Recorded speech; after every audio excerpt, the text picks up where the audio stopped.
What's up, guys, and welcome back. Well, today we are going to do a little bit of sandblasting, I think.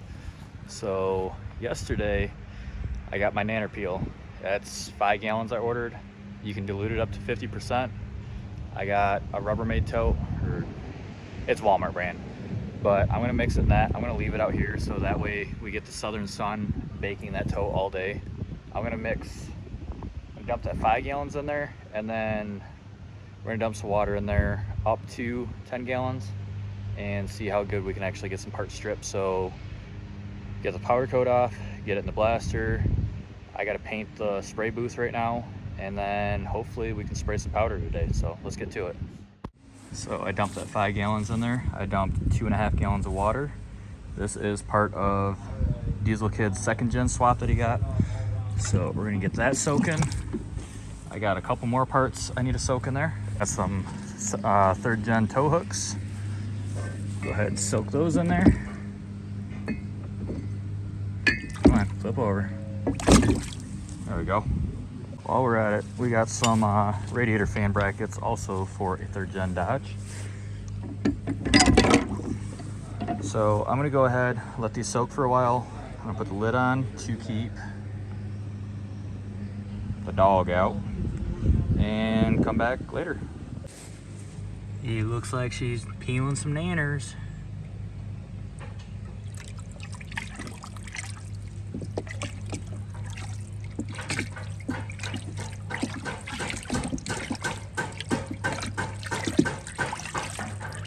I don't know if the white is the actual cleaner or chemical, or is that residue off the paint or powder.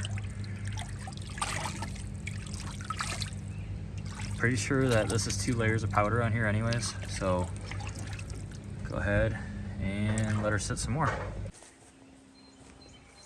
So I've been out here a couple times to stir it, and I'm really impressed with it. I mean, it's hard to see now, but let's see. Look at that. That'll just scrape right off. That's what powder coat looks like. Look at that. Ooh. So what's up, guys, and welcome back. Today we are going to coat some parts. So yesterday I had my tank of nanner peel out, and I did the hot side of Matt's 2nd gen swap. I did a couple brackets. These actually didn't turn out too bad. And then a set of tow hooks. Those kind of look like crap.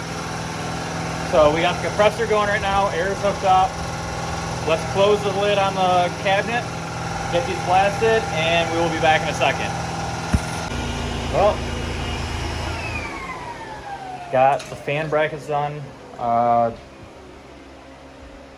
think the tow hooks need to soak in that solution a little longer to get off the rest of the boogers and stuff.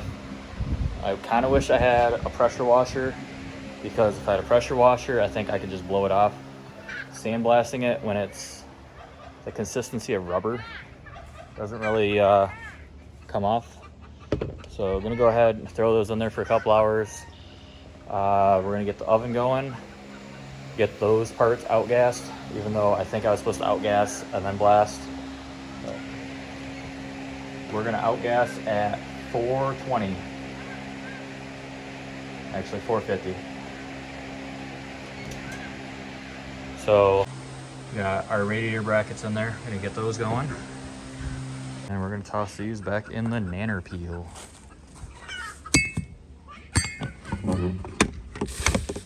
Oh, yummy. That didn't work. Flip over. There you go.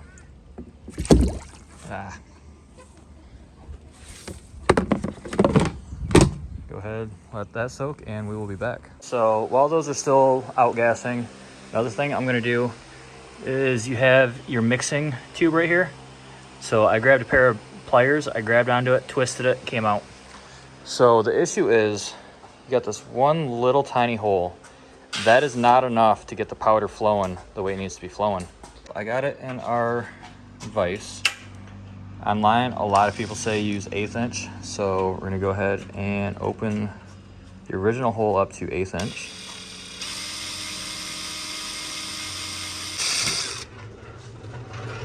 And then what they say to do is drill, I think one lower, yeah, 2 of them lower than the original one. One on this side, one on this side. They come out at a 45-degree angle. Okay, so that looks good. Ended up hitting it with a chamfer bit. So we ended up making a few minor adjustments. Got our parts outgassed that we're gonna do. I got one hanging in the booth right now. Got my extension cords running. Fans are on. Still warm. But I'm gonna shoot this in Super Chrome, I think it is. Because I wanna do an HD teal. Yep, Super Chrome Plus. 10 minutes at 400 degrees. So I'm pretty sure on the chromes, as a base, you're supposed to do a full cure on it, which would be the 400 at 10 minutes at 400 degrees. And then you would take it back out, do your translucent, which is HD teal. I need a better organization for this. HD teal, cure schedule, 10 minutes at 400 degrees, which the very little bit of powder I've dealt with, that's pretty much that for all the prismatics. And then I'm probably gonna do a metallic clear over top of it, if my gun will actually let me do 3 coats. Spencer. So I'm gonna go ahead, load the gun up full of some chrome powder, and we'll see what happens. All right, so like I said, a few minor adjustments to the gun. We put its own regulator on here. And then the feed tube on the inside, we drilled those 3 holes that you guys watched. So let's see how good it actually feeds. And let's see how good my boost does.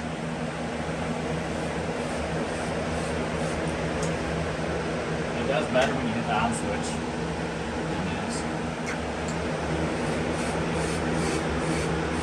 So how do you know when you're actually like covering it?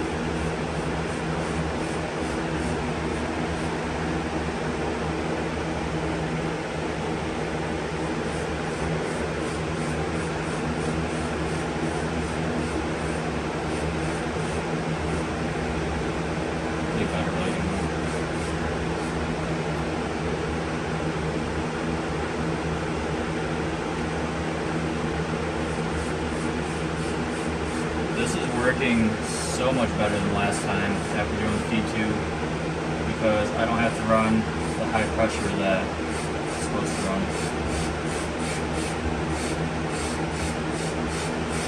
You can see the power getting sucked in by the fans too. So they're doing their job. You can really see on that one how much power is actually on the filter. So I posted pictures of this last night, and there was actually somebody that was like, you don't have enough CFM, and your boost isn't going to do what you want it to. Well, it looks like the boost's doing what you want it to do. There's literally no powder on the floor.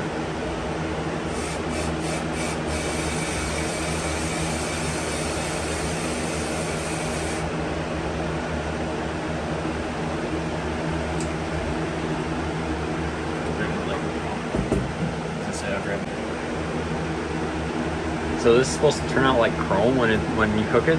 Yep. So I have a white spot right there. I don't know if the phone actually picked that up. You see it? Right there in that crease. I don't know if it's picking it up. Probably not.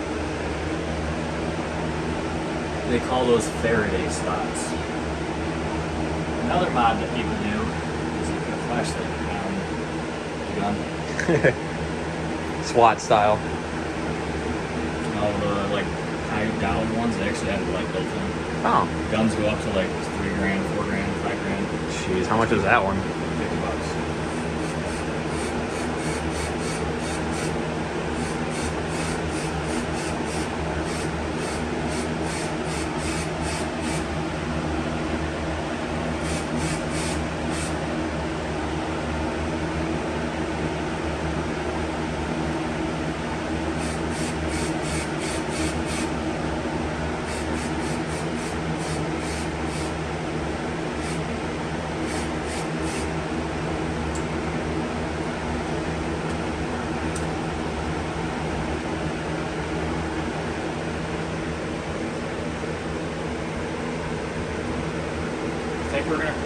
part good. And as you can see, there's like maybe one spot on the That's floor. only because I set the gun down there. Oh yeah. So other than that, no dust made on the floor. So a little bit of minor difficulty. I got one part in the oven, so let's check on that. So it is already starting to flow out. We're at 280 degrees.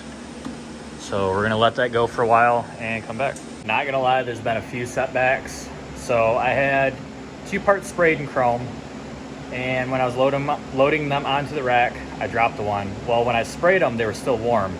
So they kind of hot flocked and the powder actually stuck to them. Well, I dropped the one part. I tried to blow the powder off with air and all the contaminants on it, and half the powder blew off. I'm like, okay, well, we'll try to spray some powder in the bare spots. Well, I couldn't get anything to stick. So I said, you know what, I'll go ahead, I'll throw it back in, I'll heat it up, and then I sprayed again and it stuck. So I can't show you both brackets because I already got the one sprayed in the HD teal, but the other chrome one, check it out. So this one is the HD teal before it gets baked. I feel like it's got decent coverage on there. I guess I'll find out. This is my first time ever doing candy paint.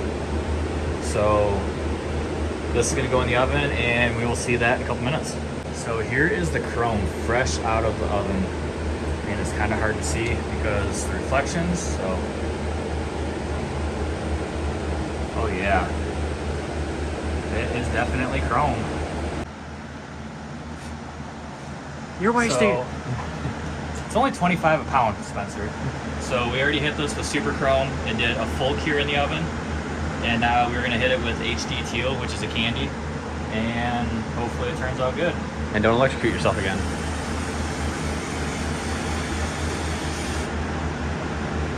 Oh, you can tell it's still hot. It's melting right on there. Awesome. Kind of give you a sneak peek of what it's actually gonna look like. That's cool.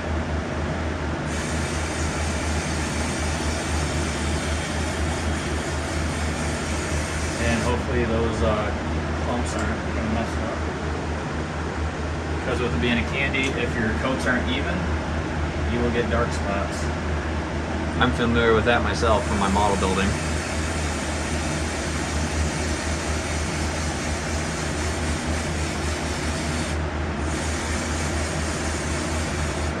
I don't know what the science is behind powder coating. Ooh, Like, this color's gonna be sexy. yeah, it is. I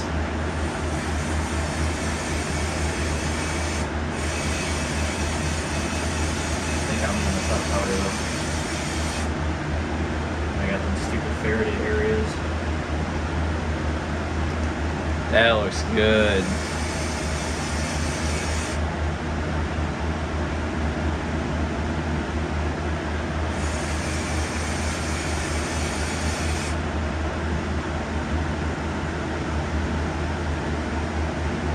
I really don't care about those areas because the rest of it looks really, really good. So, ready for the oven. So after we did our full cure, these parts are already cooled down and dusty because I'm a procrastinator, but this is that color. Come on, let's get the light in there. There you go. You guys can get the full effect now. I am super happy with the way this turned out, and I'm really excited to get these parts on my truck. So the HD teal, I'm gonna be doing my tow hooks. I didn't record those, but tow hooks, fan shroud brackets, my intake tube for the air filter, and we will find some other random parts to take apart. But the spray booth works decent. I do need some more CFM, just like they said online. I might add 2 more fans. I might build a box on the back to actually add more filters and just have one big fan that'll just suck everything in there. But the powder room is coming along. We got our blaster, our sprayer, or not sprayer, our booth, compressor. I got my lines all ran up there. Still a baby oven, so we're really limited on what we can do, but I gotta try to get this all organized and possibly paint everything in here, make it look more professional. But if you guys are interested in powder coating videos and better lighting, let me know, drop a comment. Let me know what you guys think I should paint on the Cummins or powder coat in my engine bay. Eventually I want to do a bunch of suspension and stuff like that. I want to do as much as I can without overdoing on my truck to kind of use that as advertisement, because I do want to turn this powder coating into something. Hopefully it's a nice little side gig. So if you guys stuck around this long, drop a comment and let me know what you guys think. So until then, see you on the next one.